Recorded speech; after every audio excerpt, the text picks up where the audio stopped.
You find yourself in a social violence situation that you couldn't de-escalate. It's turned into a potentially antisocial violence situation. But you're out and about, you're free, you have the ability to run, you have no physical limitations, there's no loved ones with you that you have to grab or worry about or play bodyguard to. It's a one-on-one situation. I'm trying to de-escalate it. She's trying to de-escalate it. I'm walking in, I'm not taking no for an answer. She decides there's nothing more I can say to this person that's gonna make him walk away, so I need to strike. Now at this point, the level of threat, once again, force has to parallel danger. If I say to her the words, and pardon the explicitness of it, but there's not too many polite criminals, but if I say to her, I'm gonna fucking kill you, and she opts to striking me in the throat as a response because in her brain, wow, that's lethal threat, he said he was going to kill me, she can end up doing time for that. Why? Because words alone aren't enough to prove the fact in a court of law that I was indeed going to kill her. Every human being at one point or another, including yourself watching this, has stated the words, if ever so-and-so ever says who does that again, I'm gonna kill him. But you didn't really go out and kill him, did you? I hope not. So that said, we use the words, we don't necessarily do it. Now, if I'm looking at her and I've got a tire iron in my hand, a baseball bat, a knife, I'm gonna fucking kill you, then it becomes, then yes, she can use lethal force. Why? I'm proving to her that I'm about to do it. I'm backing up my words with some evidence. And so at this point, what we're looking at is a stun and run situation. What kind of stunning move you're going to do is going to depend on the level of threat that you're facing. If there's multiple attackers, it's viable to use lethal force. Why? Any decent lawyer can get you off with the understanding of within any conflict, death is present by having multiple opponents against you. That exemplifies your chances of not making out of this situation intact or potentially dying, and that can be by virtue of human error, variable error, situational error alone. So that said, we're looking at a stun and run. We're not looking at getting into an all-out brawl-out fight. You're not locked into some room with 3 people. This guy got out of his car, he mouthed off, you tried to de-escalate, it didn't work, it's time to hit him.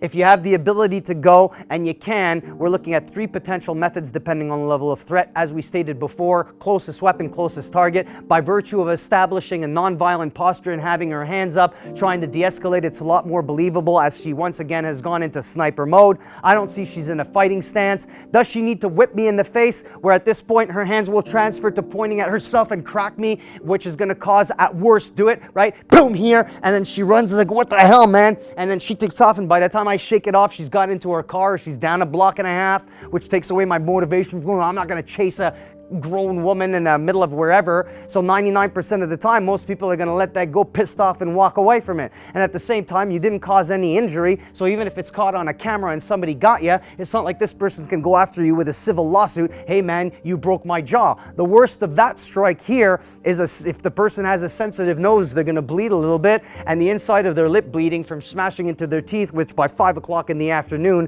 is going to auto heal just because of the saliva. So that's a basic stun move. Now, she needs to go a bit more than that. I might be intoxicated. I'm verbally threatening her, telling her I'm gonna fucking rape her now and blah, blah, blah. But obviously I'm not. I'm just using grotesque words, and she can smell the alcohol on my breath and my eyes are a little bloodshot. Yeah, she still has the ability to run. She doesn't know what threshold of pain I might have. So at that point, the little flick to the face turns into a solid palm strike under the jaw, which might at this point probably knock me the flat out, break my jaw, create all kinds of, it's going to get her to safely get to wherever she needs to go.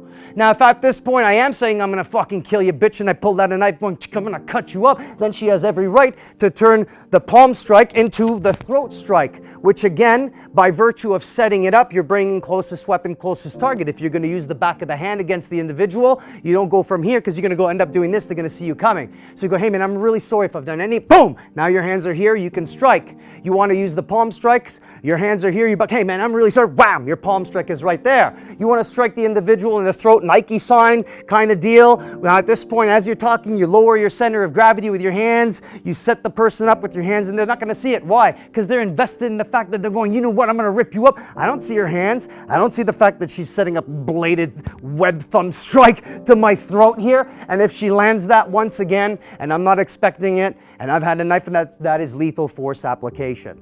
At that point, the first strike causes enough distraction, disruption of balance, pain, flinching, whatever it is, to give the opportunity that after 1 or 2 strikes maximum, they have the ability to run. So this is a basic stun and run tactic that any human being can do, and that has been used by, I cannot tell you how many of my own personal students worldwide from every walk of life, and their shock at the ease of applying these strategies was unbelievable to them. Why? Because all of it is predicated on things that people do without any training whatsoever if they don't want any part of the situation that is unfolding, which is, hey man, I don't want any problems, I'm so sorry about it, hey, right? You don't want any part of this.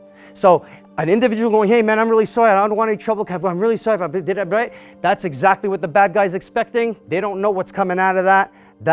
At that point, the element of surprise has been established.